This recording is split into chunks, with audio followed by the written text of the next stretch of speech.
Good evening from Monroe, Louisiana. Session number 2 is underway, and it's the battle of the 16Us. On the left side of the court, we'll have Developing Character, the NXTPRO team, and on the right side, Coos Elite, the Pro 16-16U squad. I'm joined today by Tyler Brewer, and I'm Bridger Cruz, and this game will be exciting. Developing Character made it to the Final Four last year in the next pro side of the bracket, and Coos Elite, these players specifically coming off last year a Pro 16-15U championship. Winning is in both of these teams' mentalities, but somebody has to lose today as we get set for what should be a classic of a starting basketball game for us. Tyler, welcome into the booth, man. Yeah, I mean, hey, just got in here about 5 minutes ago. I'm ready to watch some great basketball today. I want to talk a little bit about Developing Character, though. Their coach, Robert Dorsey, it's his second year in the Puma circuit. He started the program 7 to 8 years ago. He was an all-district player in high school, and then he played some JUCO ball in Texas. He didn't really want to become a head coach. Do you know that, Bridger? He actually was persuaded by one of his friends and then decided, you know what, it gives me the opportunity to give back, so he decided to stick with it. Yeah, and it's really an interesting story, that you bring that up, because it said that it's given him kind of a whole new look on life and coaching and developing these players. I mean, he's really developed this whole new sense of life and how he leads himself. And as both teams make their way onto the court, Developing Character and the black jerseys with the yellow numerals and then the yellow stripings down the side, and Coos Elite and the black and white unis with the black numerals and the black stripes down the side. And as we get ready to go here from Monroe, Louisiana, a beautiful, beautiful brand new facility that we're playing in. It's Manuel Hilton for Developing Character and Jeremiah Levi to tip things off. 6'7" and 6'6", and we are underway. It's Developing Character with the basketball first. Trey Dorsey, number 1, going to be one of those players to watch as we progress throughout the day. Into the corner, it's Dorsey again, leaving it up and can't finish it off. It was Manuel Hilton, had a good look at the basket. Now Coos Elite, their first look at the basket thus far. Reese Alston driving in, can't find anything to do with it. He'll just kick it back out. Into the corner, Cam Martin, another kick out. Reese Alston, the basketball again. A lot of ball movement early and a lot of patience in these half-court sets for both squads. Alston, that's a good drive, and it's an and one. Yeah, already we're seeing a very fast-paced kind of game. Like you said, Bridger, a lot of ball movement. That's something that Coach Robert Dorsey told us that Developing Character wanted to come do into this game. He said that they were going to be a run-and-gun, fast-paced, defensive-minded team this weekend. Chance to show off some defense here early on. Reese Alston at the line. He finishes off the free throw. A 3-0 lead for Coos Elite early. A 1-2-2 press. Trapped in the corner, nothing to do with it. They finally get it off. Trey Dorsey, his 3-ball won't fall. Rebound Hilton. So a new lease at offense and another 3-ball chance. James, he'll try it, and he's got it. All tied at 3. Looks like right now it's Broderick Wyatt the second. He's going to hobble over to the bench, hope he's all right. Coos Elite with the basketball, a 2-1-2 press being deployed by Developing Character. It's both teams methodically breaking the presses so far. It's Reese Alston with it. Alston the basketball, the skip pass over. Was looking for Chris Clay with the 3-ball. Now Alston with traffic, one last pass, the 3-ball up, no good. And rebounded by Jeremiah Levi. So Levi giving them another chance at offense. The ball batted around. Cam Martin driving in. He'll take the jumper. Won't fall. Developing Character. Good defense now driving Trey Dorsey inside. No foul called. And the ball will stay with Developing Character. So last touch by Coos Elite.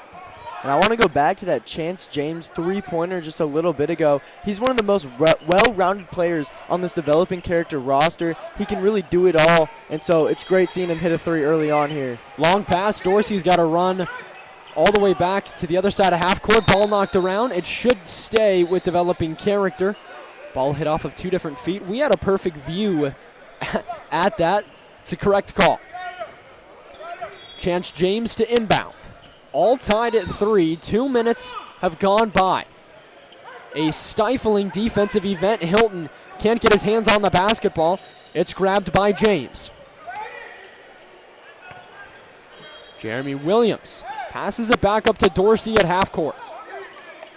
Dorsey guarded by Cam Martin. Now the double team. He picked up his dribble. Nowhere to go with it. He's just got to step through and he pulls it off. Carlos Livingston into Manuel Hilton, and he throws it down. Great job by Livingston there, just getting open, getting an outlet pass there for Dorsey, and then setting up the basket. 3 ball going down the other way. Daniel Clark can't finish it off. It's a rebound by developing character. Jeremy Williams kicks it quickly back to Dorsey. Dorsey versus Alston. That'll be a fun matchup that we'll see most of the day. Dorsey beats him to it, takes him to the hoop, and it's a beautiful lay from Dorsey. 7-3. Cougs Elite down by 4. Reese Alston directing traffic at half court.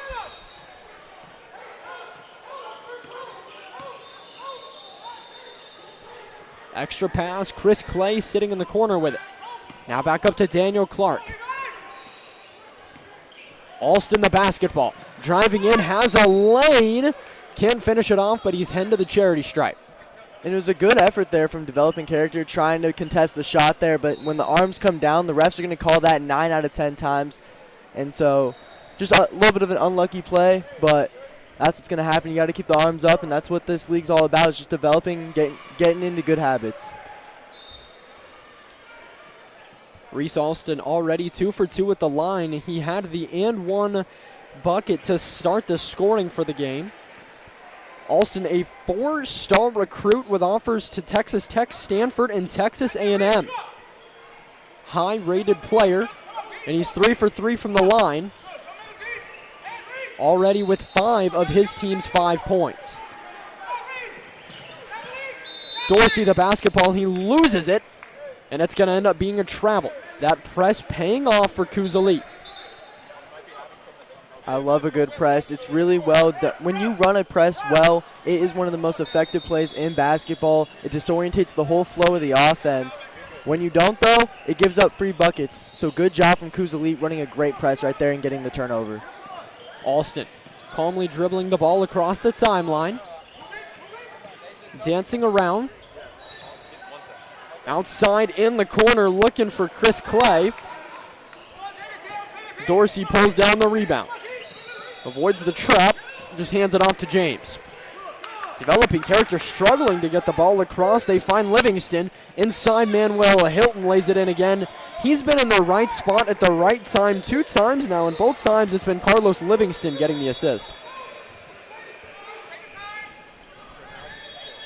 9-8, developing character, a 1-point lead with 11:40 remaining.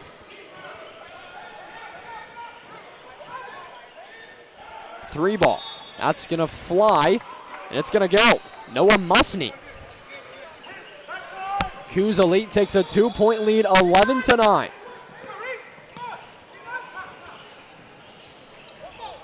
In the corner, 3 ball. Up, won't fall, rebound, Cougs Elite.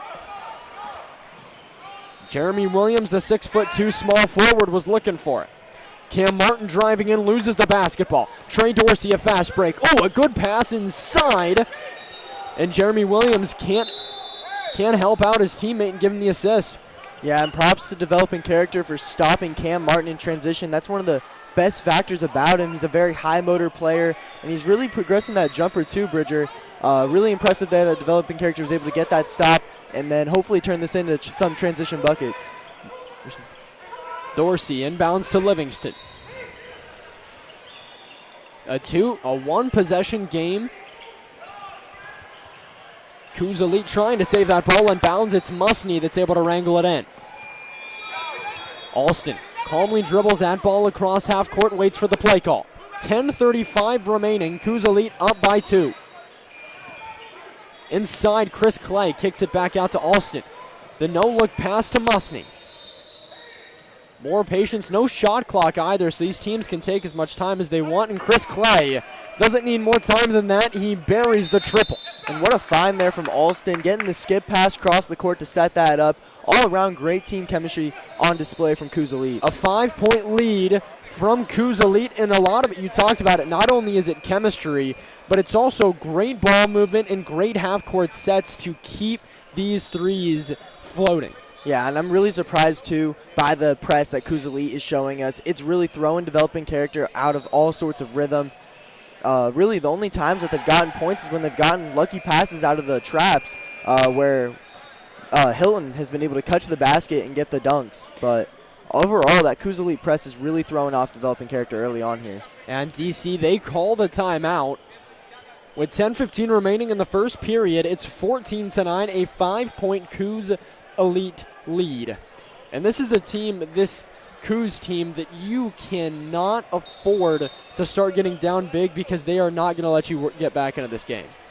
Yep, I mean, that's what good teams do. They get a lead early and they keep their foot on the gas pedal. It's going to be really fun to see how both teams adjust to it. And once again, Coach Dorsey said that they're going to have to deal with it in the moment in regards to any adversity that they face during the game. So props to developing character right now for having to adjust to the press. They continue to struggle to adjust to that press. It's Trey Dorsey with it, kicks it back out. Williams, his three, off the back iron, and a good rebound by Daniel Clark. Clark running that point. Skip pass over to Alston. Alston kicks it out to the corner. Wide open in the corner, Chris Clay. Board by Chance James. James up ahead, pass to Dorsey. Dorsey double teamed, picks up his dribble.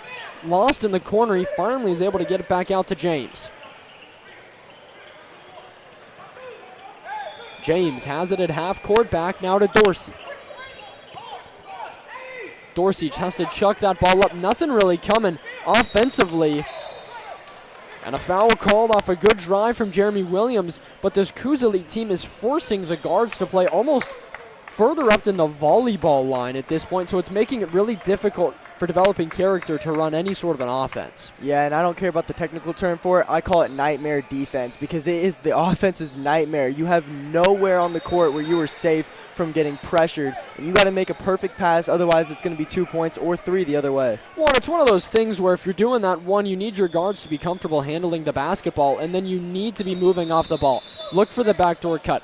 Force everybody to be chasing somebody around, and then they're not allowed to trap like that. 14-4, a 2-possession game. That's Reese Alston calmly dribbling the ball up the court, the 6'1" 1-point guard.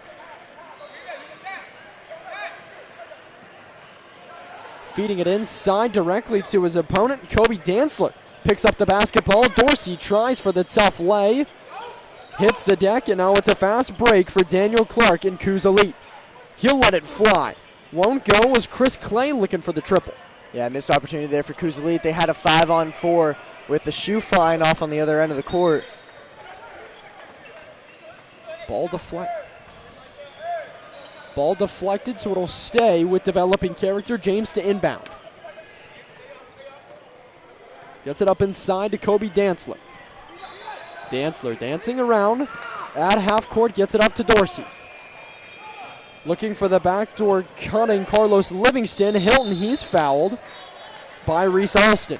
And I really like how they run Manuel Hilton. You kind of just forget he's in the game at some points because they're so worried about the guard play. And he's just going to keep collecting points until they start putting the body on him. And he's doing a great job of just finding open space on the floor. I compare it to almost a soccer player, just finding space, getting the pass to you, and then making a run off of it. Hilton's doing a great job right now of just being where his team needs him to be, and that's why he's at the free throw line shooting 2 right now. Hilton hits his first. It's a 1-possession game, 8:09 remaining in half at number 1. Coos Elite the basketball.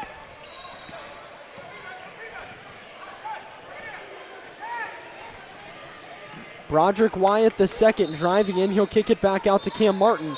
Martin. Foul going to be called. Maybe could have been a travel, but either way, a foul will be called on Carlos Livingston. I like the call. I think what forced him to travel was the fact that Carlos Livingston cut off the step. There was no step given. Yep, and they just get tied up a little bit too. It's just a tough call for the official. He has to say something, and ultimately it's just going to stay with Coos Elite. Developing character leading the foul count 3-2. Looking for the move was Wyatt the second. Would have been a nice spin move, but instead of a nice move, he's just heading to the free throw line looking to knock down 2. That's going to be the 4th team foul on developing character here in the first half.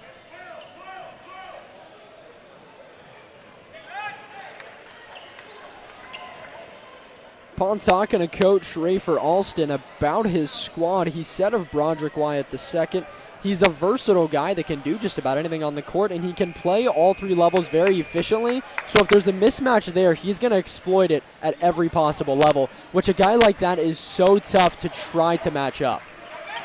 15-11, a 4-point game. The defense still stifling from Coos Elite. Driving in, it's Dantzler. Dantzler can't lay it in, too hard off the glass. Chris Clay runs the point. Coach Alston tells him, slow it up. Let's get a good set in. Yeah, I love it out of Coos Elite. Fast-paced defense, in your face, and then they go on the offensive side of the floor and they slow it down, take their time, and get a good look. And Dantzler coming up big. Able to draw the charge on Wyatt II. Puts the foul count at 3-4. 3 fouls for Coos Elite, 4 for DC. The ball knocked around. Daniel Clark's got it. Back over to Chris Clay. Clay thought about the 3-1 taken, instead just pass it out. Now getting it inside to the 6'7", Jeremiah Neal.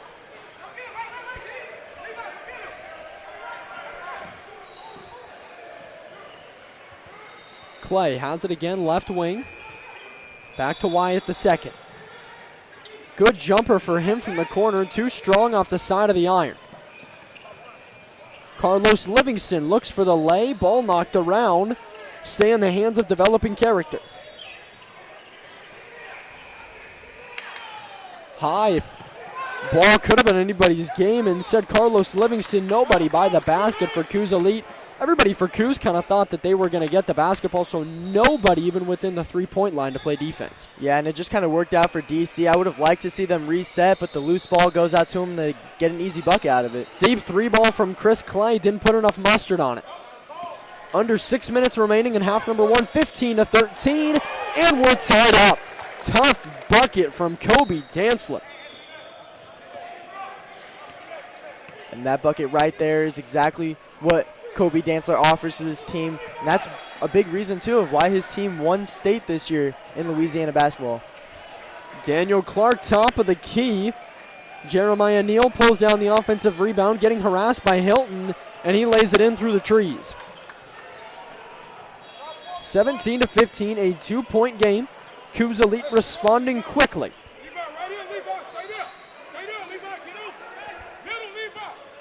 Good press break. Bernard puts up the floater. Hilton right there. That ball somehow halfway down and out. Daniel Clark moving quickly. The tough lay, and it'll fall for Cam Martin. Took a lot of contact, was falling to the ground. No matter. Kayron Bernard. Up ahead pass. Driving in is Livingston. He kicks it back out. Dantzler. 3 ball from the wing. You bet. And Dantzler's heating up right now. Big layup, and now a 3-pointer. Do not let him get hot, or developing character can start running away with the lead here. 1-point game. Coos Elite still the lead and the basketball. The Harlem Globetrotter play from Chris Clay.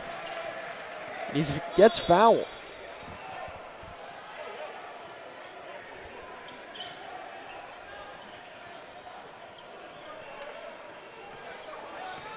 .434 remaining in half number 1, and a 1-point advantage for Coos Elite. Wyatt II driving inside, loses the basketball. It'll stay right here with Coos, was knocked out by Dorsey.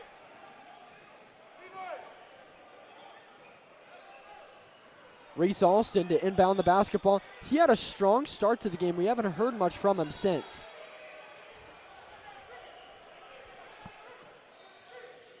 Alston gets the basketball, finds his way to the basket, won't fall. Jeremiah Neal can't get it either. Now Alston, the offensive rebound, he finishes it off.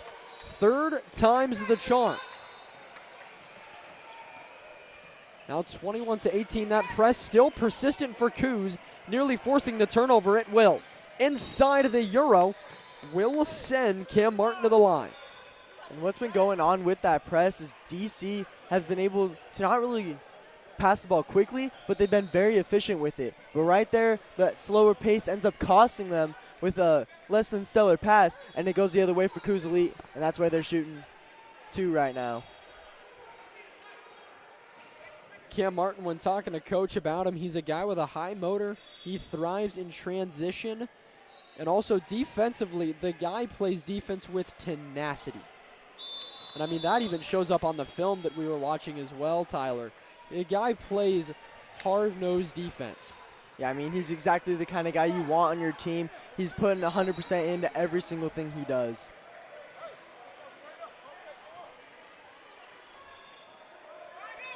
Martin finishes off the second of the pair. Now it's Jeremy Williams. Up ahead pass to Kieran Bernard. Into the corner they have Dantzler. Now Dorsey driving, kicking back to Dantzler. Ball's going to stay with DC.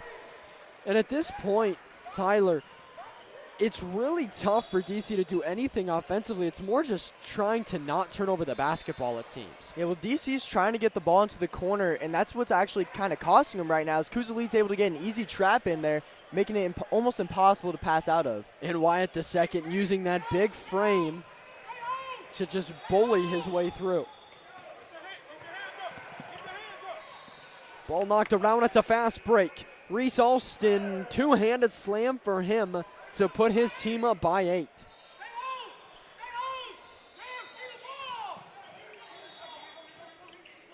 Bernard in the backcourt. Dorsey able to get it back now over to Williams. Williams driving in and a foul called. That should fall on Noah Musney. And it's just impossible to not see how this press and this pressure from Coos Elite is halting almost all efficiency on the offensive side for developing character. They're not able to get into any sort of rhythm. It's honestly great. This is a defensive masterclass we're seeing right now. And this is a team that we talked about, won the 15U division in the Pro 16 last year. So a lot of these guys coming off of championships, they understand the circuit and they understand how to play at a very high level.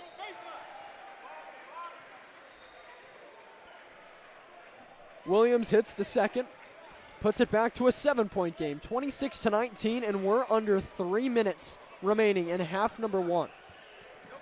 Broderick Wyatt the second, big frame, and not soft enough off the glass. Yeah, and I mean, I want to go back to something we kind of talked about at the start of this game. It's a quote from Robert Dorsey saying, "We will deal with it in the moment in regards to adversity." Right now, his team has been getting pressured all game. I'm really looking forward to see coming out of halftime how they choose to go about dealing with that adversity, dealing with that pressure. But he means that quote too in more ways than just basketball. He wants it to be for his kids going forward in life. They're a little motto for him. As you know, you never know what life's going to throw you. You got to be able to deal with it in the moment.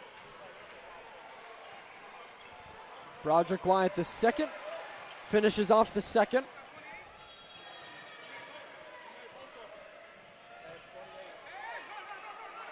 Dorsey gets the ball over the timeline. Gets it off to Dantzler. Deep three coming from Dorsey, and bankroll 3-ball for developing character. Yeah, and Trey Dorsey just showing off why he is the #1 point guard in the class of 2027 in the state of Louisiana. Showing up and showing out today. And not only is he great on the basketball court, he's great in the classroom as well, boasting a 3.3 GPA. And a good lay-a circus play from Cam Martin. And Musney gets fouled, will commit the foul, 94 feet from the basket, something that no coach ever likes to see.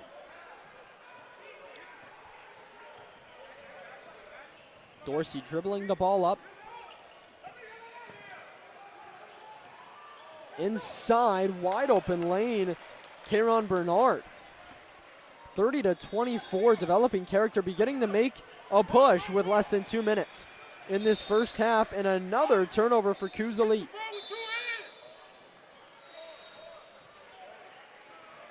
Two possession game, 1:56 remaining, and Tyler, for this developing character team, you don't need to head into halftime tied up. Sure, it'd be convenient. If you could get this back to a one possession game, even a 4-point game at halftime, it'd feel a lot more attainable.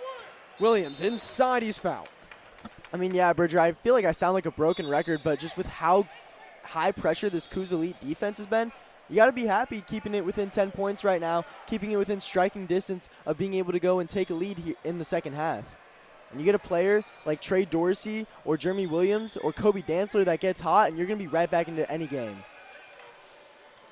Williams knocks down the first, the 6'2" small forward from Denham Springs High School in Louisiana. It's the second to close out the pair. 30-26, 4-point game. Reese Alston the basketball. Clay driving in, loses the ball. It's a fast break for developing character. Kayron Bernard with it. Gets himself through the trap. Instead turns the ball over. Now Alston kicks it back out. Chris Clay, 3-ball. Rebound Dorsey.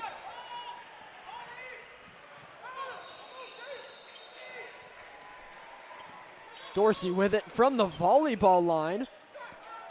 Bank not open. Daniel Clark looking inside, a good lay from Cam Martin. Kobe Dantzler with it, sitting on the wing, and a foul will be called. This time it'll fall on Daniel Clark. Yeah, and with a minute left here, I just think developing character has to try and find the sweet spot between going too fast in this game and not going fast enough, because they're allowing right now Coos Elite to set up on defense, allow that high pressure, but when they're going too fast, they're not able to get into any sort of rhythm with their offense or get their guys down the court. Less than a minute remaining in half number one. It's developing character with the basketball, down by 2 scores. In the corner was Kobe Dantzler pump faking. So ref waving the talks to the scorers table. We're going to get a delayed 1-and-1 here on the foul. Should also be resetting the clock, I would assume. So they're going to say it was a delayed 1-and-1.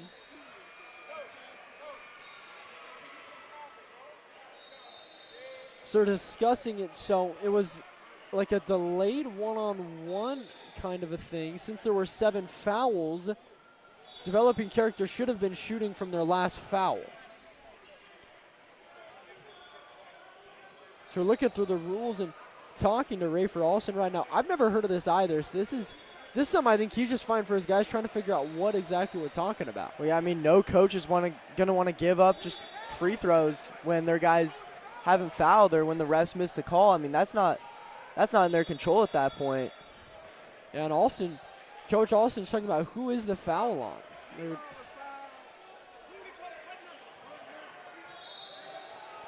So foul was called on Noah Musney.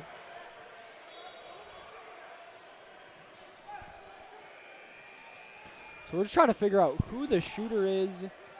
Foul was called on Noah Musney. It's Kobe Dantzler to shoot the free throws. At this point, we're going to talk to the referees again. Both coaches going to have a chance to talk to their guys as they talk things over. Yeah, right now I'm wondering, too, if it's on Musney or if it's on Cam Martin. I think the ref held up a 5. Now he's saying 4.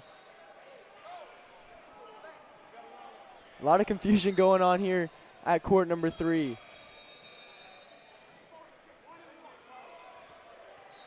It's going to be Kobe Dantzler shooting the 1-and-1. And we're going to play some basketball here with 48.9 seconds left. We got it. Dantzler can't hit it, so all the conversation for a missed free throw. Cam Martin back over to Chris Clay. Clay with it with 40 seconds remaining. It's Alston. Guarded by Bernard. Alston waiting for his coach's call. Picks up the screen. Alston will drive in a lay, but a charge. So that's the second time that Developing Character's been able to take that charge. This time it was Jeremy Williams taking it. Yeah, and you got to be a real team player to see a guy coming in the lane full head of steam and just stand there and take it. Good job there from Williams. 20 seconds remaining. Kieran Bernard, up ahead pass. It's fumbled around. Kobe Dorsey. 3 ball, won't fall.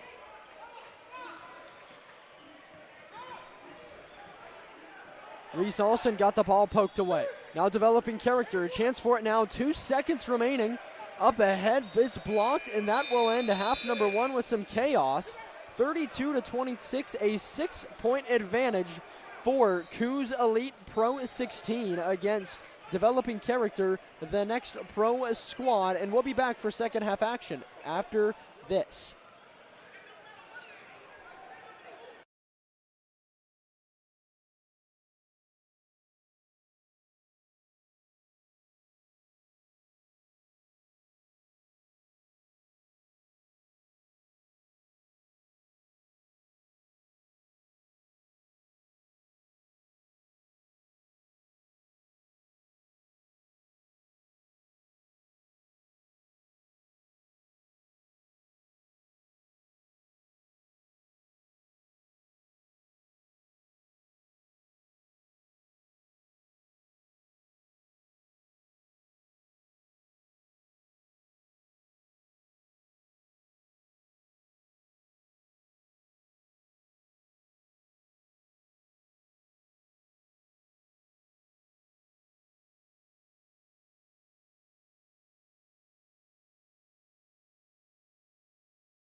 It's the Puma Next Pro Circuit from Monroe, Louisiana, and we have a classic of a 16U game ahead of us. One half has gone by, and it's a 2-possession game in favor of Coos Elite Pro 16 as they face Developing Character 16U Next Pro. I'm joined by Tyler Brewer. I'm Bridger Cruz from Monroe, Louisiana. A beautiful day in Monroe. And I tell you what, Tyler Brewer from Kansas, myself from Nebraska. It's a little bit warm for April. 90 degrees currently in Louisiana. I was not prepared for that when I stepped out of the airport today. Yeah, I got out of that airport wearing my nice Puma fleece coat here, a little quarter zip, and I was starting to sweat a little bit. Developing Character came back. They were down by 8 at one point and were able to just close it off to 6.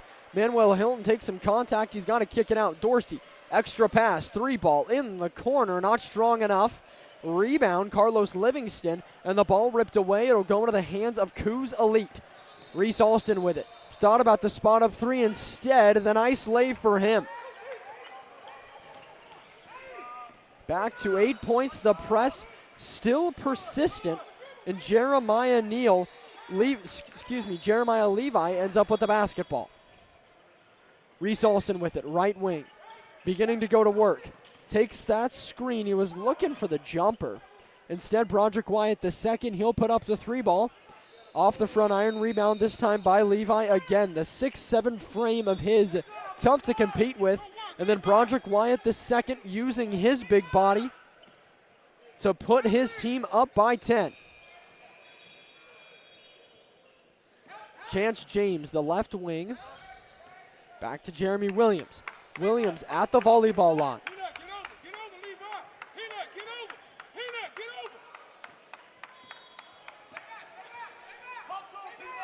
A patient start for developing character offensively.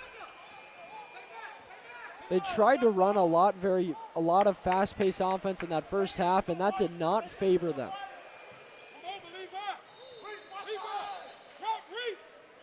Dorsey gets it off the ball, handoff from Hilton. A long possession. Yeah, Coos Elite taking off the pressure on defense, and DC doing a good job of just setting up the offense, running it, and trying to find a good shot. Bernard, the basketball gets deflected by Coos Elite. Coos Elite in those white uniforms with the black numerals. The developing character in the black uniforms with the yellow numerals and then the yellow prints down the shorts. Tell you what, two sleek uniforms to start off this series. You know, they're two fun uniforms and we can see all the numbers. Kobe Dantzler can't finish it off. Back down the other way. Cam Martin lays it in for two.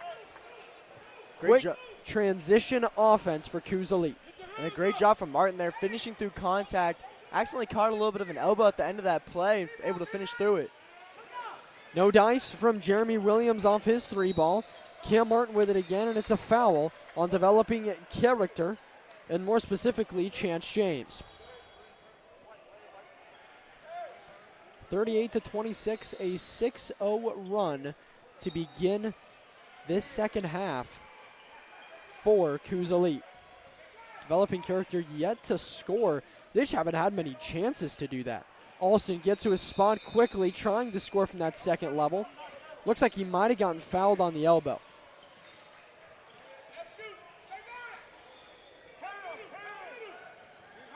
Trey Dorsey, the 6'1" point guard. He's a guy that developing character needs him to start getting active. I'm going to have to agree with you there, Bridger. They're going to need someone on this team to step up. They are a team full of playmakers. Someone just has to get hot at the right time and start leading this team. 12 minutes, 30 seconds remaining. Already 3.5 minutes of game clock expired.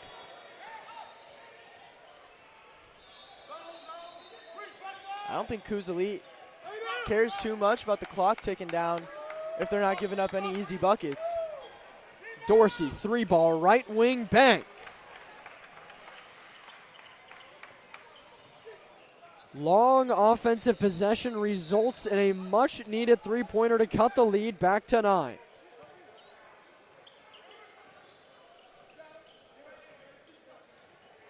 Broderick Wyatt the second. Going to work, a few quick moves, and you'll just kick it out to Alston. Alston with it, looking for the lob inside. Levi loses it, and it'll stay with Coos Elite.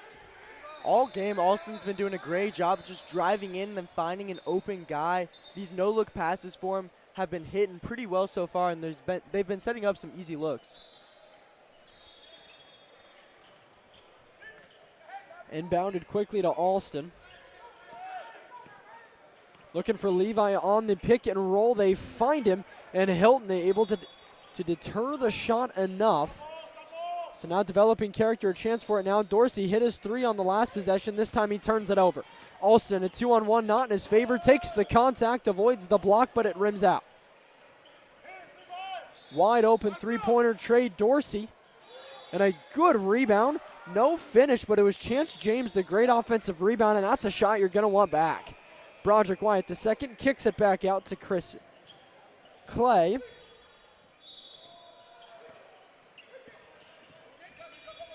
Cam Martin the basketball. Driving in, loses it, able to keep possession of it somehow. Alston wide open in the corner, can't leave him that open.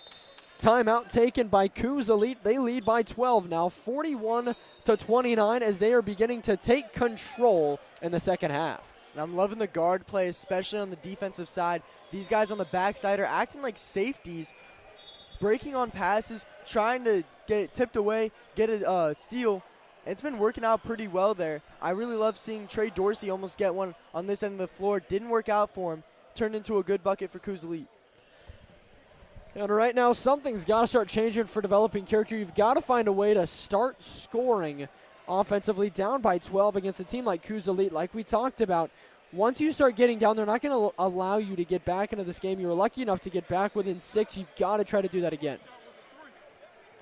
Yep, and I mean, at least in the Duncanville session, Bridger, we both noticed that when these Pro 16 teams take on these Next Pro teams, it's very competitive games, and the Next Pro teams are handling themselves very well. But it's kind of that last quarter of the game where someone on the Pro 16 team, last week it was Tony Bryant and Aaron Britt Jr., but they really step up and increase the lead for their team and kind of put the game away.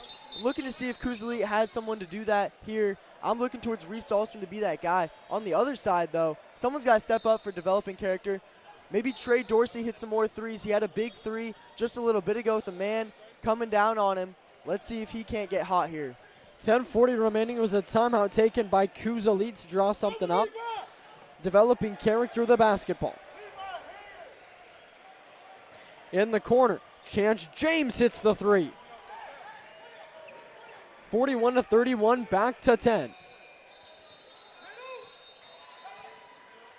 Reese Alston just gets across the timeline, gets it off Noah Musney in the corner, and we're back to 13. A great response from Coos Elite. 10 minutes to go here in the second half. Developing character trying to beat this 1-3-1 that's been so elite all game. Kobe Dantzler, deep three-pointer, rims out. Reese Alston with it, jogging down the left side of the court. Quick 1-2 from him, he maintains his dribble. Chance James driving, looking for the kick. Instead, it's nearly an and one circus bucket. Man, we've seen so many of these shots just rim out. A little bit of an unlucky break for these players right now, but they're doing such a great job of finding themselves with open looks and finishing through contact to even present themselves. You got to do all the things right. The shots will end up falling. It might not be your day some days. Well, it's Daniel Clark at the line.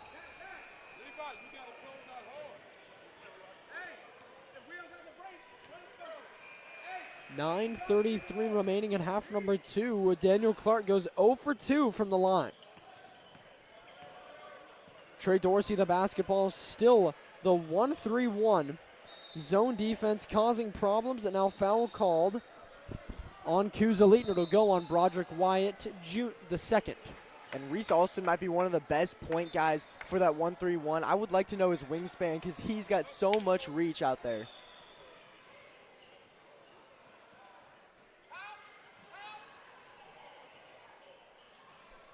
Got to get the ball in bounds. They do, but it ends up being a turnover. Daniel Clark's got it. Now back up to Chris Clay. Inside, working through the paint. Kick out. Volleyball line three-pointer. Not enough. Carlos Livingston trapped, gets rid of it back to Dorsey. Dorsey, the drive, and the left-handed lay won't hit the rim. Broderick Wyatt the second on the fast break. A good pass and nearly the slam from Cam Martin. And that's one of those plays where next season when they grow a little bit, that's going to be an alley-oop dunk the other way. Great effort there, though, getting up. I wish I had a vertical like that when I was 16, Bridger. I wish I had a vertical like that now at 19, Tyler.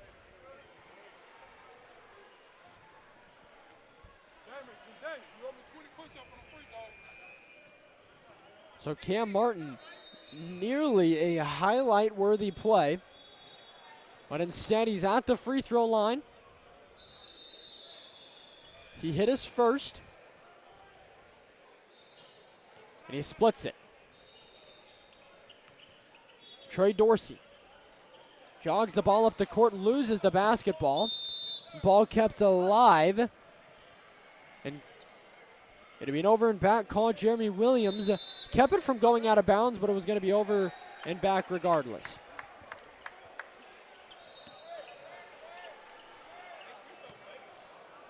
It's been efficient so far for Coos Elite in their first game of this second session. Yeah, they're showing you why they are champions. These guys are playing a very good developing character team, and they've just been handling business all day. Broderick Wyatt the second using the big frame and kissing it off the glass. 15-point lead now for Coos Elite as they begin to start running away.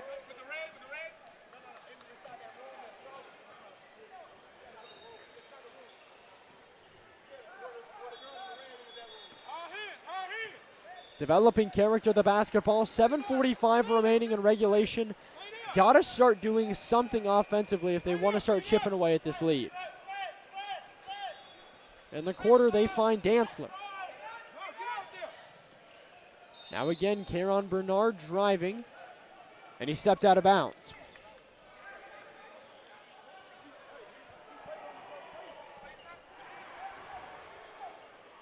Coos Elite just doing a great job of making developing character play their style of game. They've been bringing the pressure all day and just not making anything easy for developing character. Broderick Wyatt the second driving in. He's got a lane up, under, and in. I've been really impressed by his handles today and his ability to get to the rim. 49-32. It's a 17-point advantage. Tough bucket inside, and Carlos Livingston has the N1 opportunity. Yep, some big free throws here too, or I guess a big free throw here too, to try and capture a little bit more momentum for his team with just under 7 minutes left to play in the second half. The big man Jeremiah Levi checks into the game.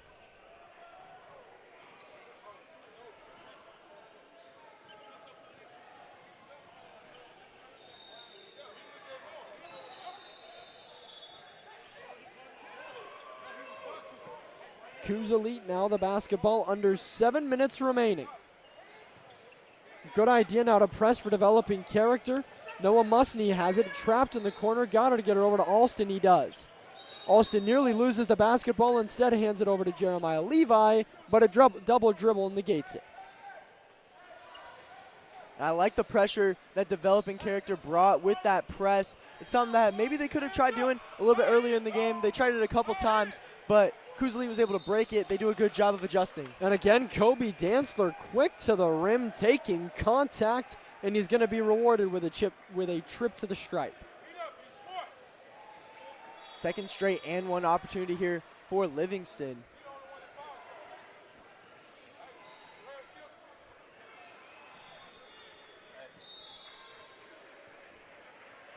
.12-point game as developing character begins to chip away at this lead, but they needed that last free throw. Down by 12, 6:15. It's Broderick Wyatt the second, gets to his spot quickly, trying to score in the mid-range. That shot doesn't fall, but he has such a great jumper. Tough looking bucket, Jeremy Williams. That's just better defense. Reese Alston gets it at the left wing. He'll slow everything down. That's kind of his role as the point guard, it seems. Kind of call everybody off, slow everybody down. The foul going to be called on the floor. Yeah, Bridger, to your point, Reese Alston's just been facilitating this offense. It's run through him. Even if he's not necessarily making the play on the ball, he's an obvious leader out there on the floor. And that's part of being a five-star. It's part of being a highly recruited guy. Coaches know that you're a leader.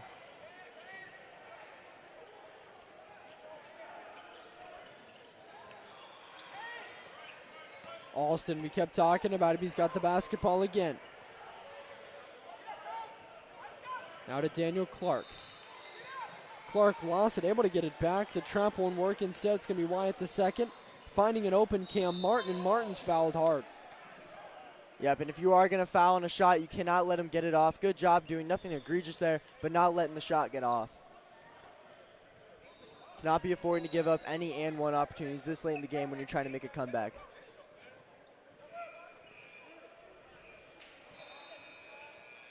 Cam Martin, the high motor guy, looks like it might be blood all over his shorts. Yeah, so the issue was earlier we saw Cam Martin leave the floor. Didn't know what it was, if he maybe just had to use the bathroom or had some bleeding going on. Turns out it was some bleeding on his finger that he went and got taped up, but doesn't look like that tape job stayed tight.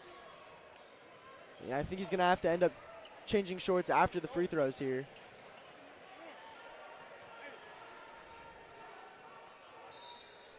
And luckily for Coos Elite, they have some extra shorts. Yeah, I wonder how many different pairs of extra shorts, because they have at least two, because I saw another pair being thrown out there as well. Which, for Ray Feralson, he's played basketball for a long time. He played at Fresno State, and then he played 11 years in the NBA. So he's been around basketball for quite some time, and I think he's got it figured out to keep a few extra pairs of shorts in there. Yeah, that's experience in full form right there, preparing for anything that could possibly happen. Martin checks out of the game, trying to fix the wardrobe issue. 5:10 remaining in regulation. Developing character. Their window of opportunity beginning to fade quickly. Wide open in the corner. They need this one. Bernard can't capitalize. The offensive rebound being put to good use. Carlos Livingston went up, got the board, came down, collected himself, and then laid it in. He's been doing a great job this entire second half of finishing through contact, and he gets a steal right there. Livingston, the steal. Looking up ahead to Manuel Hilton. Jeremiah Neal knocks the ball into the air and gets the steal back.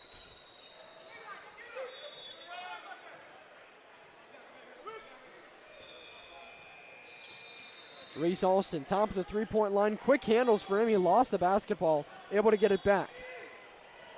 Wyatt, the second, kicks it back out. Now Daniel Clark with it at the volleyball line.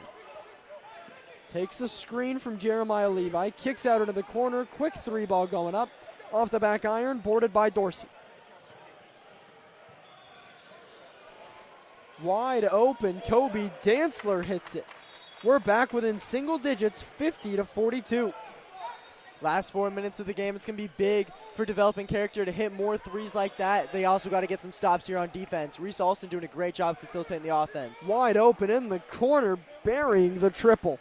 That's Daniel Clark. That's a great way to stifle all of that momentum that developing character has, and it's going to force a timeout from Coach Dorsey. Yeah, Reese Alston does a great job coming down the court, finding an open man in the corner, and then executing that too. It's one thing to get the open look, but when you're hitting that shot this late in the game on a bucket that big, it's real big, and it says a lot about your preparation. And after this game, we'll have the second game of our Friday evening broadcast doubleheader. It'll be SIP United 15U Pro 16 versus Fam Elite 15U Tomball, the next pro team. Yeah, it's going to be a great game coming up here, Bridger, and I can't think of too many things better than watching some elite high school hoops on a Friday night. I can't think of anything better. And while we're in this timeout, how was your travel coming here? Yeah, so we had a little bit of a delay, but in the words of Developing Characters head coach Robert Dorsey, we have to adjust to things on the fly, and I handled that adversity today, doing a bunch of homework and prep work at the airport. I was at Dallas-Fort Worth for 6 hours? Something like that. I think it was closer to 8, actually. I missed that flight that you were on, Bridger, by about 20 minutes. It made me real happy. See, and I got there 5 minutes before the door closed, so we almost got to hang out in the airport all day today. Yep. It's been a real fun day. I would like to give a quick shout out to IHOP. They got me right at the airport today. Was wondering what you were eating there for 8 hours. Developing character, they took the timeout. Now they come out offensively. They need a good set and a score here. 3:20 remaining, down by 11. Not a lot of opportunities that you can go down the floor scoreless. And there's just not a lot of off-ball movement right now that's really throwing Cougs lead out of sorts. They're able to kind of know where guys are without really looking at them, and that's why they're able to be where they are. That's Trey Dorsey with the floater. Then stepping out of bounds, that was Daniel Clark. Developing character does a good job, though, of just trying to do exactly what they want. They pass it around the top of the key, pass it around the three-point line, looking to dribble, drive, and kick. And when it works, it's very efficient for them. 9-point game, a 3-possession ball game. DC with the basketball, 2:45 remaining in regulation, trying to pull off a huge comeback against Cougs Elite. Inside looking for something. Nothing coming for them. And a lot of opportunities coming up with nothing, a lot of offensive rebounds, and that one hurt you, Tyler. You took a lot of time off the clock, around 30 seconds, and you came up empty-handed. Yeah, and I think the salt in the wound is they got some really good looks there they just weren't able to execute on. Wide open three-pointer for Daniel Clark, and that one felt like a huge three-pointer. Elevates Cougs lead back up to a 12-point lead with 2 minutes and some change remaining. Developing character. Gonna have to start quickening that offense. Yeah, I wouldn't be surprised to see a guy like Trey Dorsey or Chance James to just get the ball on top of the key, try and take a three here, get something going quick, try and light a spark for your offense. Livingston to inbound. Inside he finds Dantzler. Now Chance James driving inside. Tough drive for him. He went against the 6'7" Jeremiah Neal. And it was the quick first step that got him there in the first place. James ended up beating Daniel Clark. That was his defender. He beat him off the dribble, and then it was Jeremiah Levi had to try to make the quick play. Some big free throws here with 1:43 left. Yeah, 1:43 like we talked about with the window of opportunity. Down by 12, you would have really needed to hit both those free throws.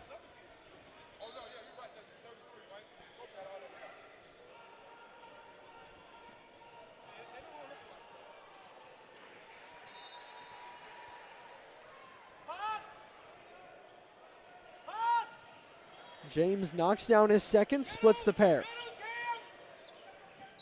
56-45, Cougs lead elects to go quickly. They want Daniel Clark for a three.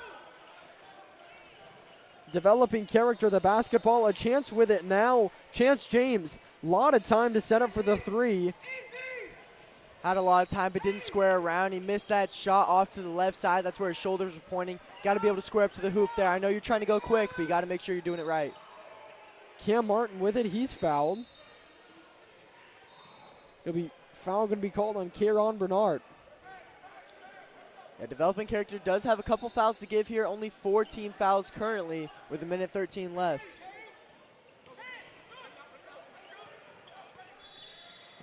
They're just going to play it out. 1 minute remaining, and Reese Alston somehow keeps the ball alive, and he's fouled. A little bit of frustration brewing. It was Kieran Bernard that fouled him, and Alston looked like he might have tried to step over him. I don't know if Bernard thought it was disrespectful, but some tempers flaring. Yeah, I mean, nothing really disrespectful there, at least intentionally. You know, it's a tough play. He's trying to drive in, and then he's trying not to step on the defender. So I see why you'd be upset, but at the end of the day, you know, you're just playing hard. Tempers are going to flare. When you guys are competing, you know, stuff happens like that. I'm happy to see him not really do anything about it, though. Alston hits the second, and that should really cap this off. 12-point lead at the moment, 50 seconds remaining. We're just waiting for that clock to fade out, and then a foul called on Kobe Dantzler.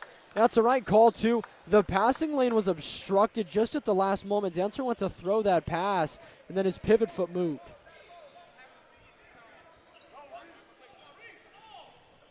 42 seconds left, still all gas, no brakes for both of these squads.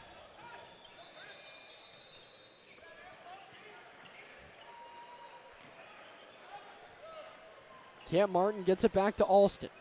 Alston really in no hurry to score the basketball, and it's a turnover. Dantzler back down the other way, lays it in off the left side. 10-point game, 57-47, 17 seconds, and now Alston going to be fouled. Yeah, developing character spent about 20 seconds there trying to foul. The refs were letting some contact go there, though. That's what ended up resulting in that transition bucket. They're trying to stop the clock.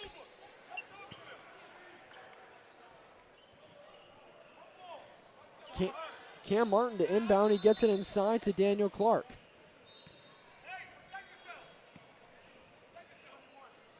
It's developing character. A lot of fouls to give still. Now they'll be at 7 fouls, so now we'll get into the 1-and-1. Up by 10, 9.9 seconds left. Coos Elite going to close out their first game of session number 2. A good start to the game for developing character, and I got to give it to them. They kept it close the entire game, and they kept it competitive throughout. Yeah, it's a great showing there for developing character, representing some of the NXTPRO teams. They've done a great job, and I know they were really excited to be able to just showcase what they got against a Pro 16 team here today. Developing character looking to go quickly. It's Kobe Dantzler. He'll score. They won't have to inbound the ball, and that'll be the game. That will do it, 57-48. Coos Elite takes the win. Yeah, and Coos Elite led by Reese Alston with 13 points on the day. Great showing from him. I would like to know the number of assists, too. He was really facilitating everything on the offensive side of the ball for Coos Elite. Great leader for them. And developing character falls for their first game of the session, but for them, it really, while they lost, it's not great to lose. It never helps to lose, but that strength of schedule with the loss with a team as good as Coos Elite, this game will help them. Coming up after this, stick around. It's SIP United 15U Pro 16 versus FAM Elite 15U Tomball, all here live on the Puma NXTPRO circuit.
Live from Monroe, Louisiana, it's the Puma NXTPRO circuit, and this time we're taking the talents to the 15U division, where it's Fam Elite 15U Tomball in the baby blue uniforms, and then in those navy uniforms, it will be SIP United 15U Pro 16. Yeah, Bridger, this is the first 15U game for us this season. I'm looking forward to seeing these guys who are young and hungry and ready to make a name for themselves on the circuit. It's Christian Clare with the basketball for SIP United. Inside, going to work early, Ashton Chancellor. Can't get the ball to fall, but a good offensive rebound, Felton Chest. Excuse me, it was Marcus Peoples. So Marcus Peoples able to put it in off the offensive rebound. Now Fam Elite with the basketball. Simmons thought about the three, won't take it. Instead kicks it to the corner, wide open three ball, won't fall. Nathaniel Howrish looking to put it in, and then coast to coast, it's Christian Clare. The 6'14" 14-year-old. His team leading now by 4. Cameron Machos dribbling the ball around the three-point line, driving in, looking to kick it back out to Munson. Skip pass back to Tate Simmons. That three ball will be put up. Cameron Machos not afraid to let it fly. 4-0 early for SIP United, and Colby Williams, his jumper, no good, and Tate Simmons pulls down the board. Simmons with it, looking for the drive, kicks it back out, ball kicked around. Christian Clare has it off the fast break. The lob too high for Ashton Chancellor. Fast-paced basketball for SIP United to start the game off here, trying to push the pace and get some transition buckets early on. 14:20 remaining in the first half, and it's Cameron Machos. A good drive from him, puts it in with the right hand.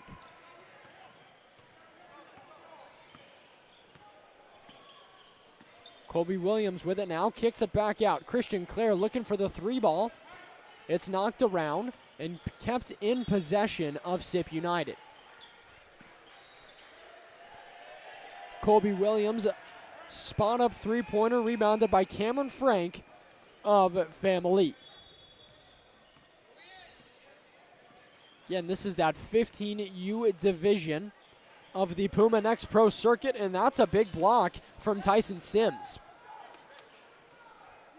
Cameron Machos able to keep that ball alive. He's got to toss it into Tate Simmons. Simmons with it, nobody guarding him. He'll just take the three. Goes off the side of the iron, and Colby Williams will pull it back down, beginning his drive, and a foul will be called on Fam Elite, the first foul of the game.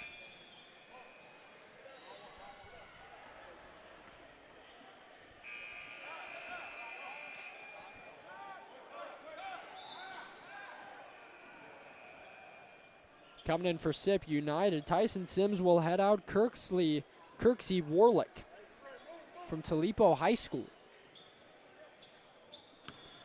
And a pass, it's going to end up being a turnover. SIP United, a kind of an ugly start for them. A lot of little mistakes that are starting to add up.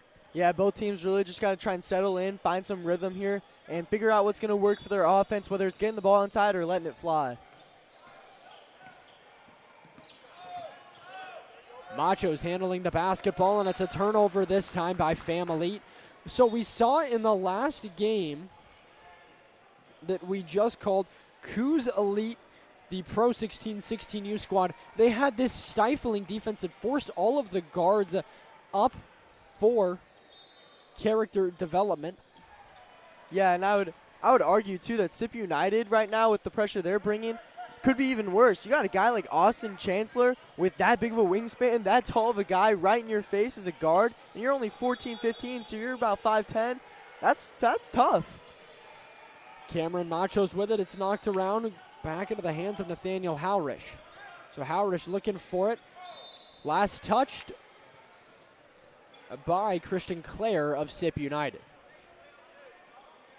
SIP United, you guessed it, out of Mississippi. Then Fam Elite, 15U Tomball, they're out of Texas. And the fast break for Christian Clare. The pump fake won't fall. Now it's Cameron Machos with it. Getting it back is Claire. That time the pump fake and the lay will go. 6-2. 12:15 remaining in half number one. It's been a low-scoring affair to start. And Christian Clare, another steal from him, poking it away from Cameron Frank. In the corner, Warlick hits the three. And Christian Clare, or Coach Christian, as maybe some of the kids that he volunteers with might call him, putting on a clinic right now.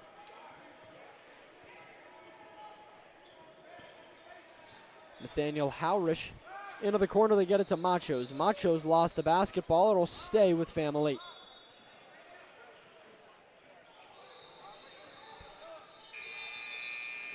Checking into the game, that's Felton Chest, a big-bodied 15-year-old. May not be as tall as Marcus Peoples, but the body and the size of Felton Chest will be felt in the post. I like what you did there, Bridger. I didn't even mean to do it either. It kind of just happened. You know what we call that? We call that raw talent. Raw talent. Cameron Machos, he's been impressive to me so far with how he's handled the pressure at the top. He's kind of their true point guard. He's the guy they rely on to make a lot of plays, and he's tried to do that. He's put his guys in good positions. It's just nobody else on that squad has really been able to make a ton of plays. It's been great defense from SIP United. Machos, we just talked about him. Looking for the floater again. Good defense to override the offense. Ashton Chancellor looking for the tough lay inside. It's knocked around, kept into the hands of Family. Cameron Frank looking to run the point. They get it back to Machos. 11 minutes and some change remaining in half number one. The three ball for Family. And Nathaniel Howrish goes off the top of the backboard. It's been a rough shooting start for them. Yeah, and you could tell Howrish there was a little upset by that shot. Didn't like what it ended up being, but you got to keep your head up. You got to be ready to make the next one. Ashton Chancellor, his three ball, he just had to pump fake and try to get to that second level.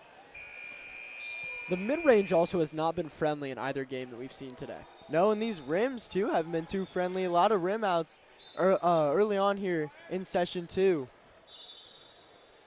Inside, Felton just can't get the and one. Heading to the line for two. The big-bodied 15-year-old using that frame. And you talk about the rim. So before everybody got ready, I've been here since 9:30 this morning, and all of the rims, you can drop them down to 8 foot. So that's the only chance I really have to dunk a basketball. So I was in here putting on a clinic, and I tell you, these rims are stiff. I mean, they are stiff, and there's not a lot of give to them. And Bridger, that insight's why they're giving you the big bucks. That's great insight. I think you get 9 foot though on the dunk. Maybe. You give me some basketball shoes, I could probably hit 9 foot, 9.5. There's no chance we're going to 10 though. We'll get you some of those Pumas, you'll get 12. Fueled by Nitro. 10-2. Family, the basketball down by 8. They scored quickly to start the game and then nothing since then, and it's a deep three from Dandon Palomo. SIP United a chance with it now. Felton Chest pump fakes, drives, and kicks. Out of bounds. It's going to stay here with SIP United. Good idea, though, from Tate Simmons trying to jump that pass, get his team a little transition bucket. They just need anything to get them going. 10 minutes left here in the first half. It's 2-10 in favor of SIP United. Jaquez Johnson with the basketball now into the corner. It's Kirksey Warlick. Warlick, his three ball, no dice. Rebounded by Simmons. Simmons gets the board, hands it up to Howrish. Then up ahead to Palomo. Cameron Machos at the volleyball line. Quick handles from him. It's like the ball's on a string. Machos going to work against Tyson Sims. Does not have the height advantage or the reach advantage, so he's trying to do it with his speed. A good kick out. Cameron Frank can't reward the assist. Machos ends up with it again. Machos drives in. He says, I'll do it myself. Looking for the tough fadeaway, and it's SIP United basketball.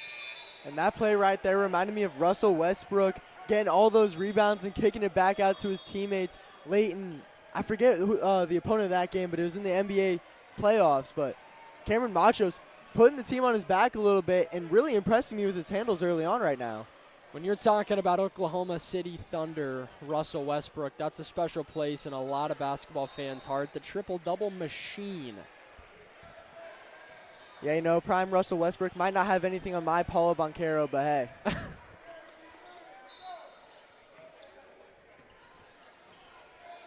Tate Simmons looking for the lob inside to Cameron Frank. He loses it. Now a fast break, going back down the other end. Jacques Johnson takes it himself, coast to coast, can't finish it off, but his teammate will reward him. Andricus Howard from Winona High School, the 15-year-old, cleans it up. Cameron Machos, a wide open lane, high off the glass, avoiding the big-bodied Felton Chest. And the score doesn't reflect it right now, but Fam Elite is doing a lot of great things with the basketball. I look at that pass, just possession to go from Tate Simmons. It was a great pass inside, just unable to fully execute and get the bucket. Jacques Johnson looking for the right wing three ball. Palomo, the pass deflected off of him. Now Andricus Howard. Howard up, under, and off the bottom of the backboard, and it's the quick rebound from Jacques Johnson.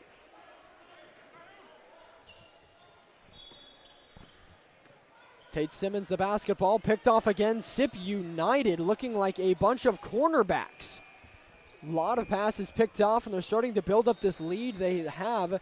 Now it's 10 points, 14-4, and an errant turnover. That's a lot of what we've seen from them. We see a lot of good things. They look really good, but then it's these silly turnovers that they have that cost them.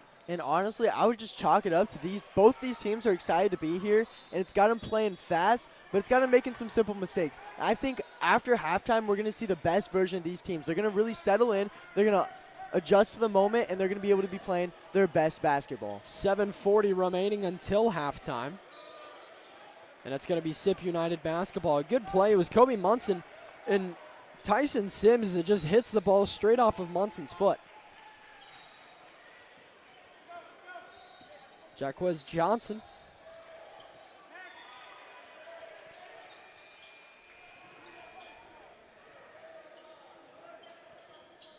Driving inside, a good-looking floater won't fall. Instead, Tyson Sims cleans it up again. Cameron Machos, even if you're not as tall as Sims, you've got to at least try to box out. Paloma, wide open lane. Nobody there, but again, Felton Chest, the intimidation factor was there, and Paloma rushed the shot big time. Size advantage definitely working in favor of Sip United. Like you said, they've got to box out on the Fam Elite side of things, but a great job on Sip United cleaning up the boards. Jacques Johnson busts out of his shoe, and Palomo has an easy layup on the other end.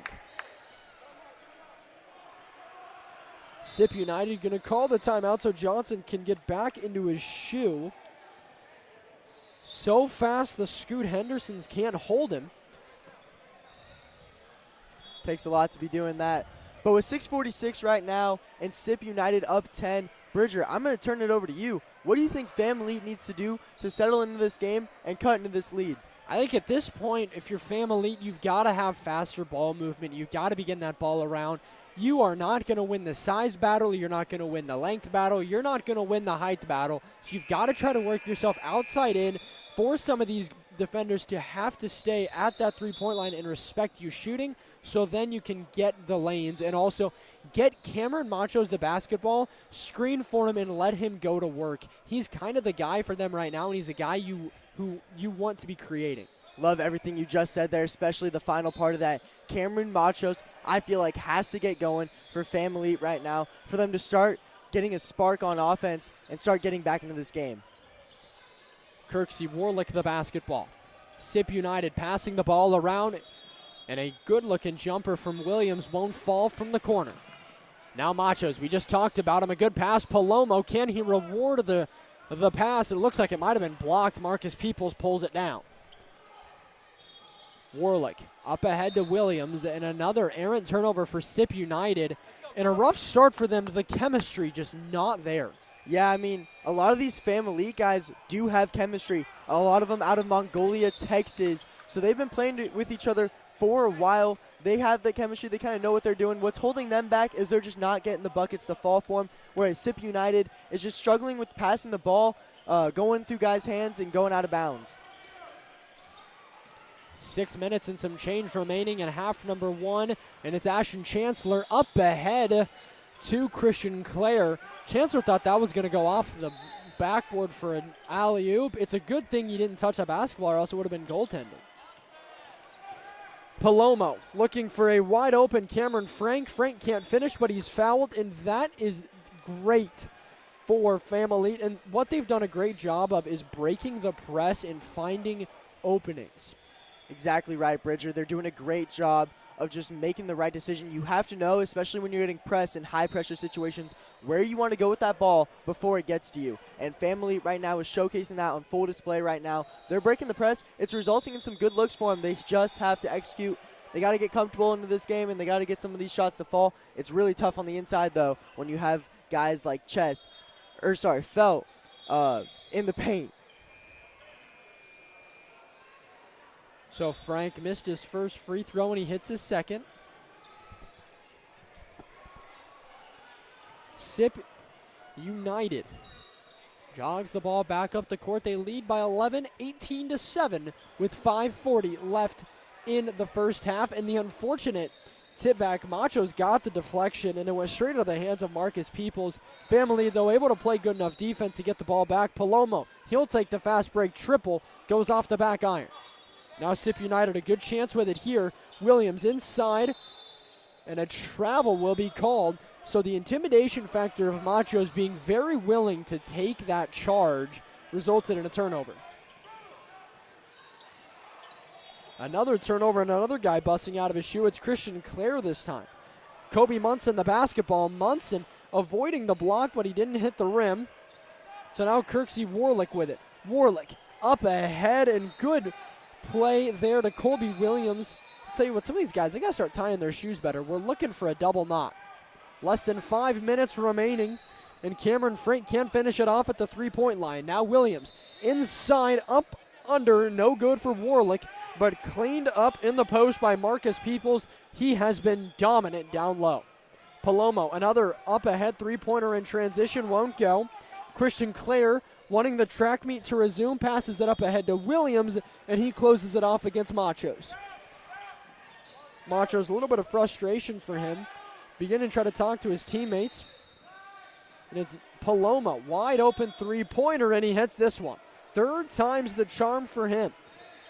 Exactly right, Bridger. Palomo has been shooting the three all game. Definition of not wanting to stop shooting as he's going to find his shot. And he's been making adjustments every single shot. I'm happy to finally see one fall for him. Colby Williams can't finish the three. Goes way too strong off the right side of the backboard. Paloma pump fakes, now goes in for a jumper. It's rebounded by Chancellor. Palomo gets the ball back. Family beginning to take a little bit of a charge here. SIP United struggling.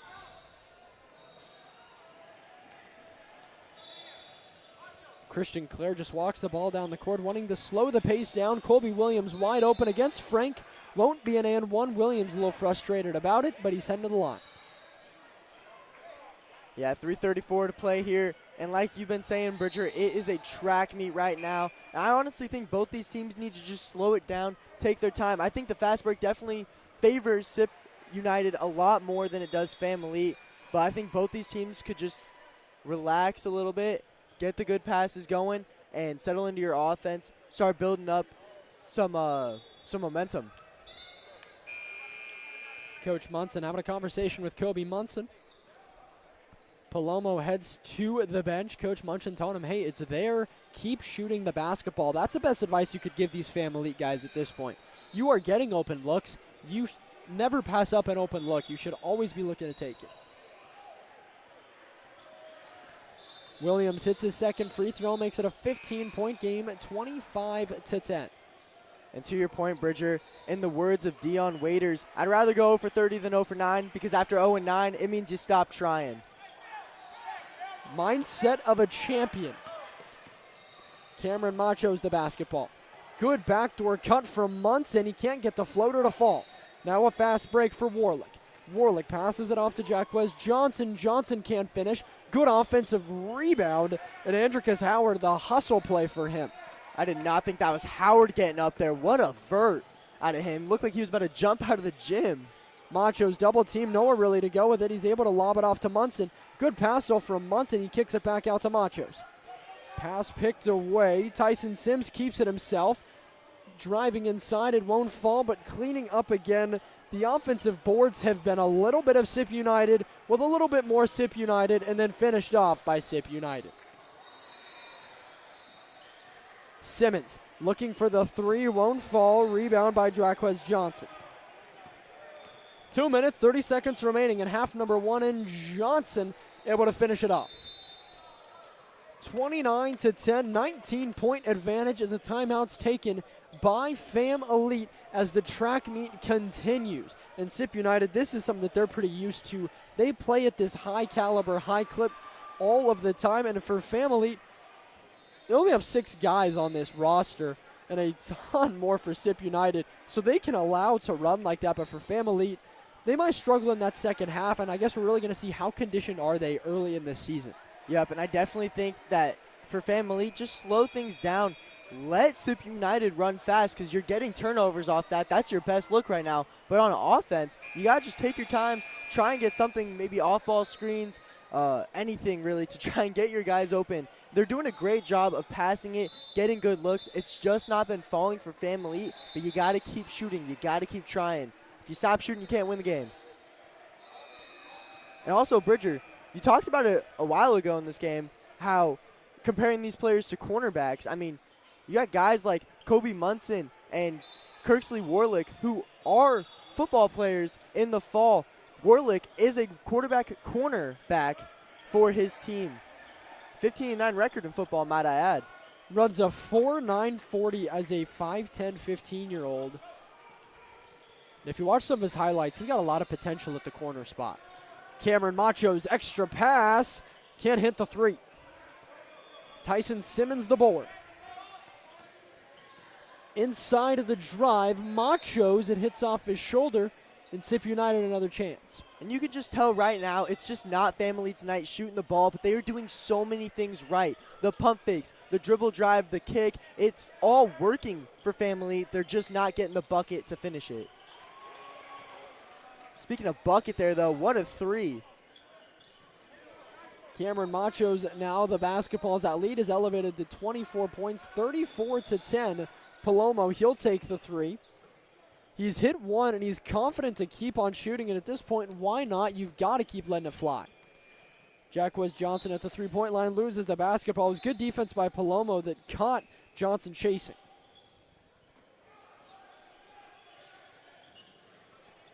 One minute, 25 seconds remaining in half number one.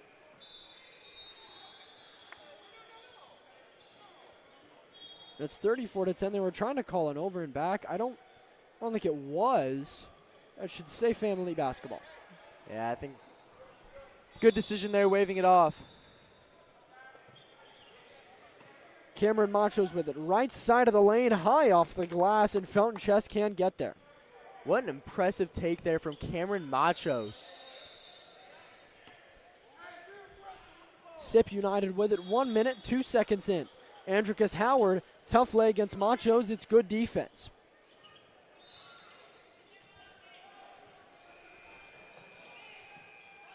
Up ahead pass was Tate Simmons. He's looking for Kobe Munson.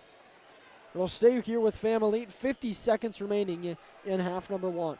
And Bridger, we talked about the sharp-dressed men in the game in the first game, talking about the uniforms. I'm really loving these baby blues and dark blues from both these teams here as well. I really like the baby blues. I think it's a sharp look. And then for Sip United, their logo that their coaches have as well, it really looks like almost the USA Basketball logo.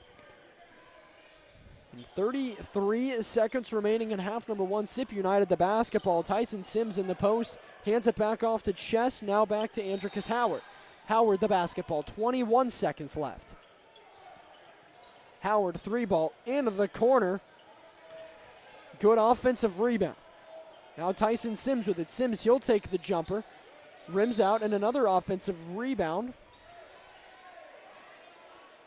And Sip United will maintain possession with 9.9 seconds left.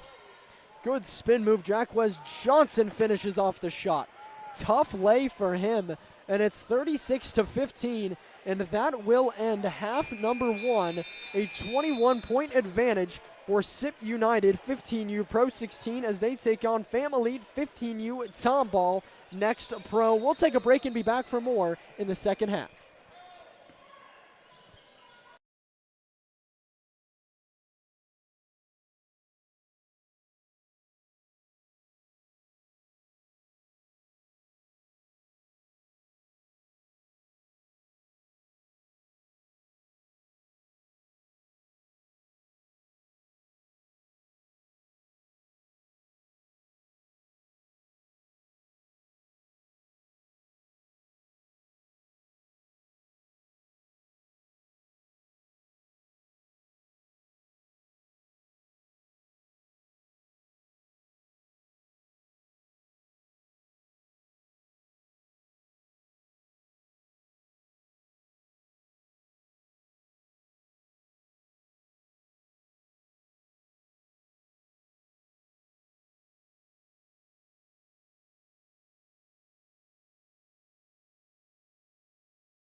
Final half of regulation coming up from Monroe, Louisiana. I'm joined today by Tyler Brewer, and I'm Bridger Cruz here on the Puma Next Pro circuit.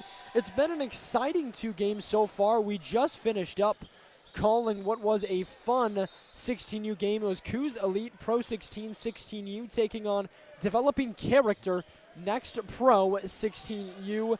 Two fun teams going at each other. It ended in Coos Elite Pro 16 getting the win. Wide open three-pointer for Christian Clare, and he advances the lead to 24 points. Cameron Macho's the basketball. He was fun in the first half, but it's a turnover for him.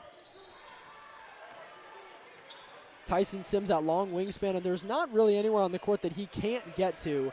And Marcus Peoples, another one of those just big guys down low for Sip United that's caused so many problems.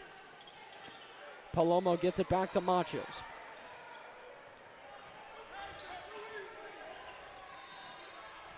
Machos with it, and we talked about how much they need to just facilitate to him. And I don't think that game plan should change much in the second half. Even though Tate Simmons, that's a good-looking drive for him. It just, a lot of shots have gone up. Not a lot of shots have fallen. And the putback from Marcus Peoples. Welcome into the game.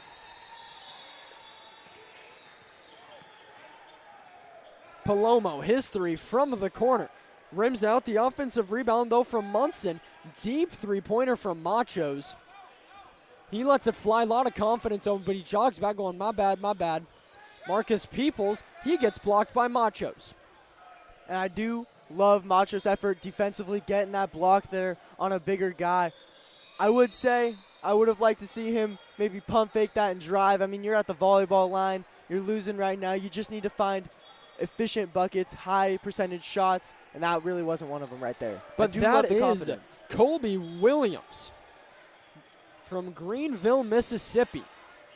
Played varsity in 8th grade is when he started, so a ton of experience for him. And he's only 14 years old, already 6 foot tall.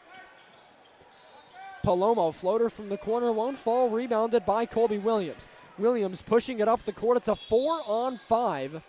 His teammate, that's Christian Clare, tying his shoe. I've never seen a team like Sip United struggle with the shoes so much.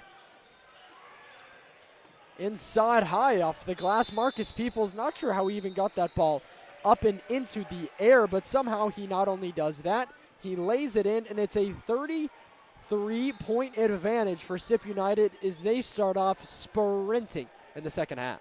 And right there is why Marcus Peoples has been playing on his varsity team since he was in 7th grade. What a shot through contact, high off the glass, made it look effortless. That's why he is such a great player, and that's what he brings to the Sip United team as well. 6'5", 15-year-old. That's got to make his varsity basketball coach happy. I mean, it's got to be pretty easy to coach a team when you got a full squad full of 6-footers. I came from a high school. We were lucky to have guys that were 5'10" out there. Say you were lucky to have guys that were 5'10"? We were a pretty short team. We were from Nebraska, but we weren't very corn-fed. Marcus Peoples back down the other way. Can't finish off the slam. Instead, he's got to travel. He's making the refs laugh, too.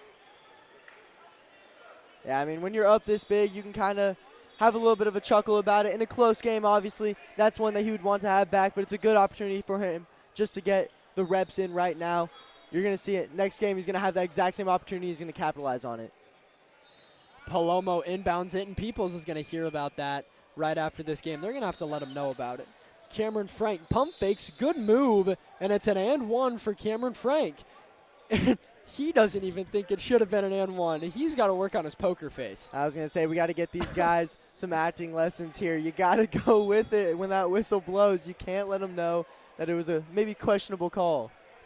I was about to give him all the props, too, for going through contact. I thought it was a foul. Baldo Lai, Cameron Frank misses it.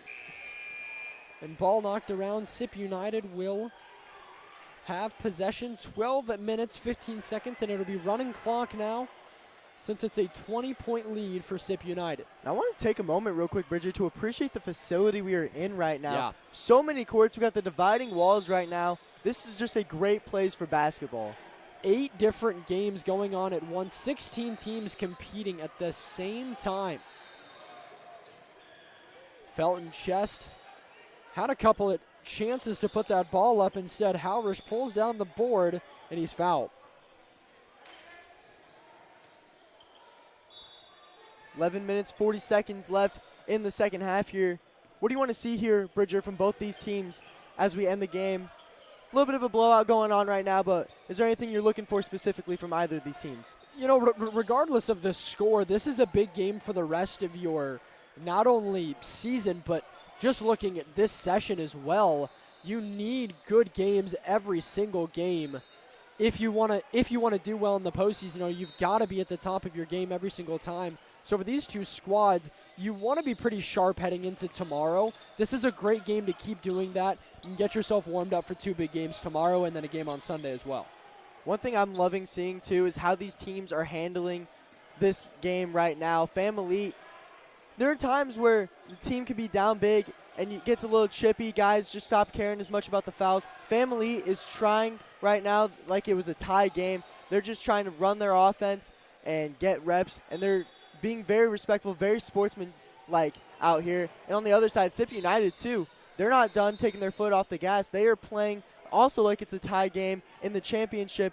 They're just trying to get stuff up there, and I like how both these teams, too, aren't taking things too serious right now. Obviously, you want to be out there. You want to be the best. You want to be doing everything the right way.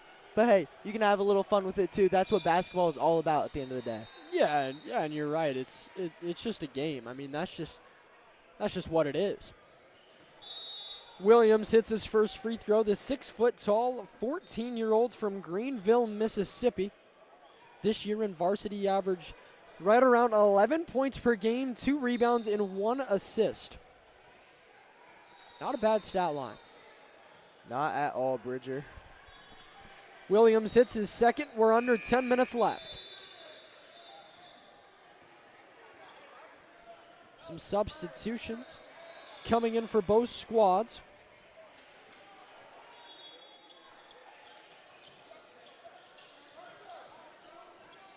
It's a turnover. Tate Simmons was trying to inbound it. And now Jaquez Johnson kicks it back out. Wide open 3-ball, not going to miss. It's Ashton Chancellor.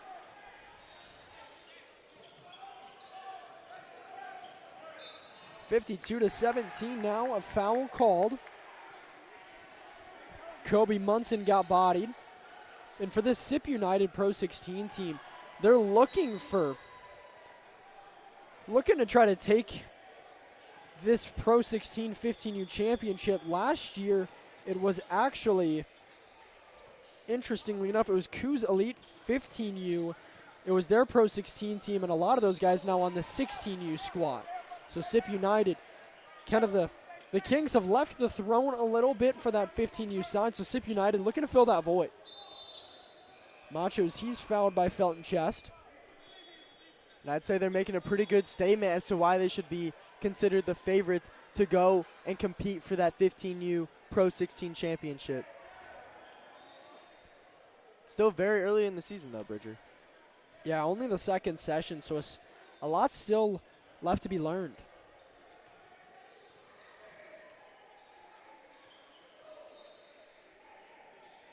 So Machos hits his first free throw. He's a guy that I'm excited to watch throughout the rest of the weekend and how he does.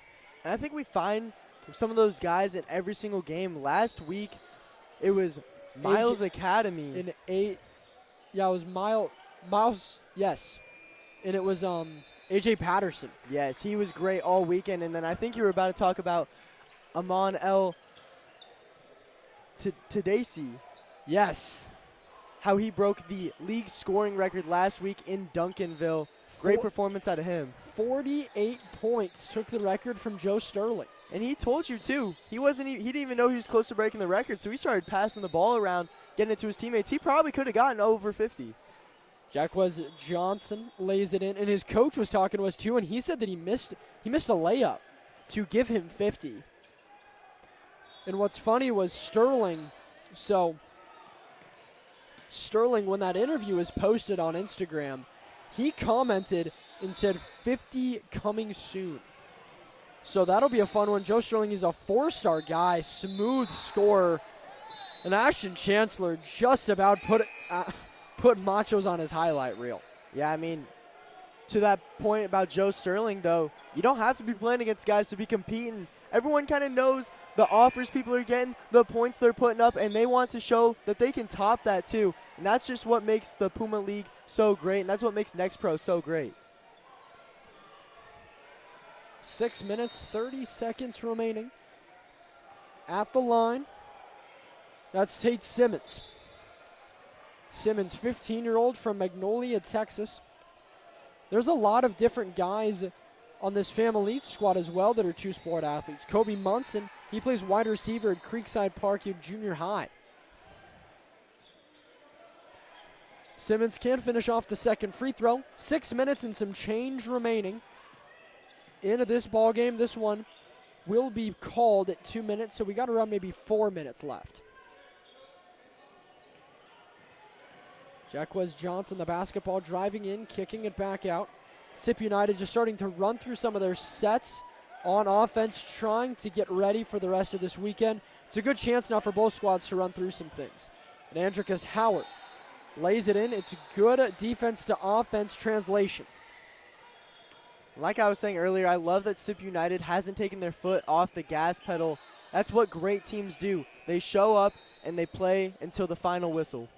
Ashton Chancellor inside against Machos using that big frame. 63-20, a 43-point game.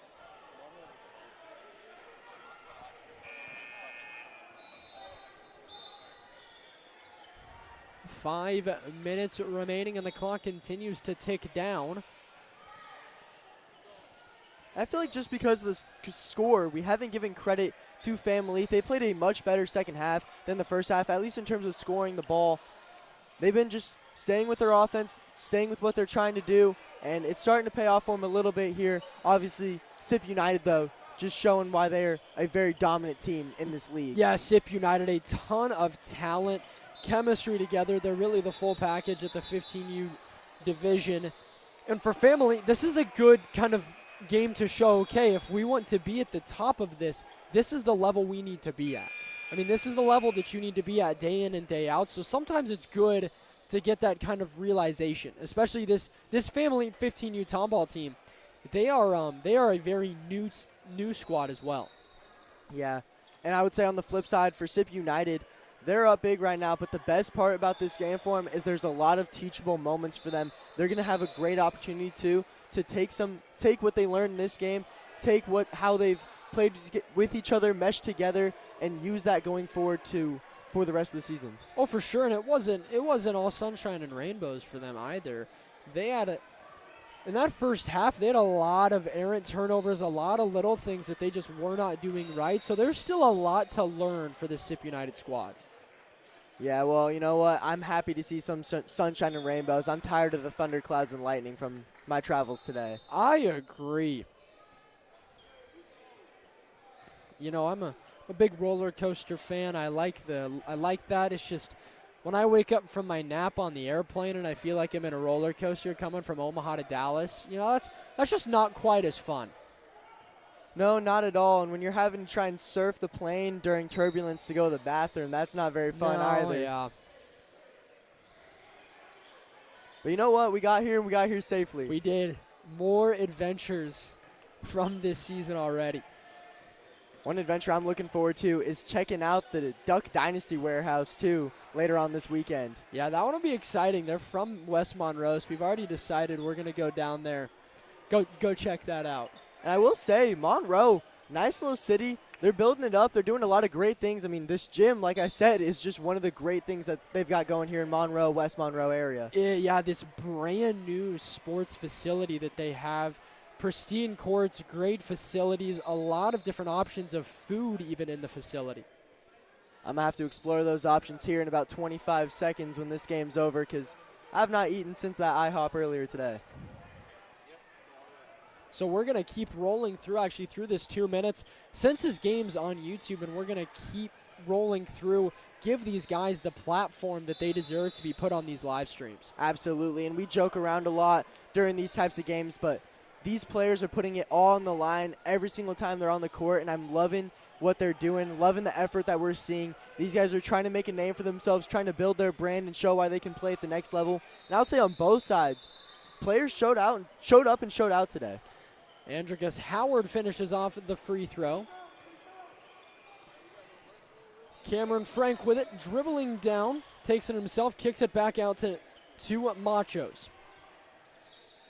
Machos to Palomo to Frank. Good ball movement right now from Family. Minute 30 remaining. 68-20, a 48-point advantage for SIP United. Frank loses the basketball. SIP United able to corral it. It was a behind-the-back pass from Kirksey Warlick. Andricus Howard can't lay it in with the right, but Felton Chest, a good follow. That's a great textbook follow as well. He's about 2 steps behind. He's going to allow Howard to be able to go up himself, but then if he's needed, he's going to be right there.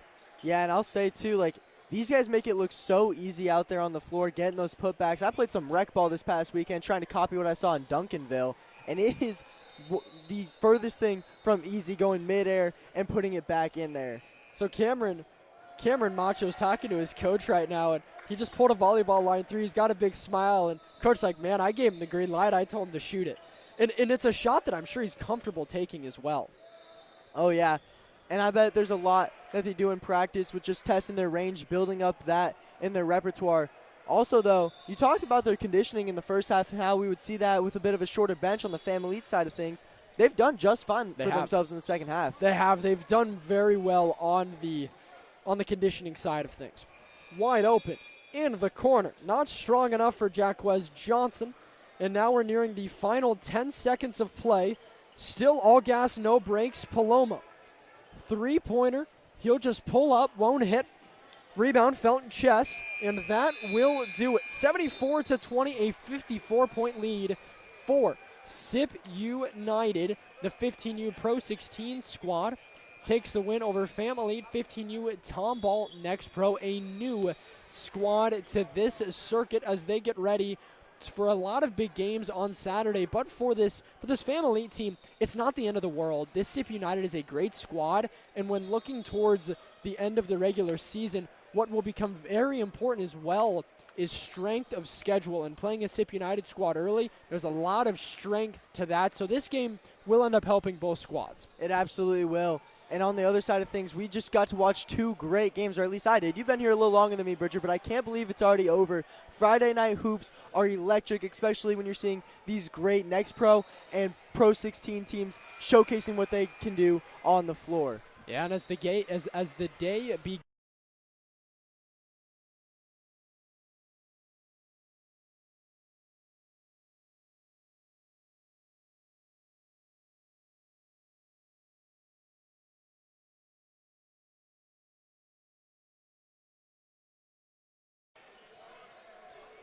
from Tyler Brewer and from myself, Bridger Cruz, from the Puma NXTPRO Circuit, session number 2 in Monroe, Louisiana, we say good night.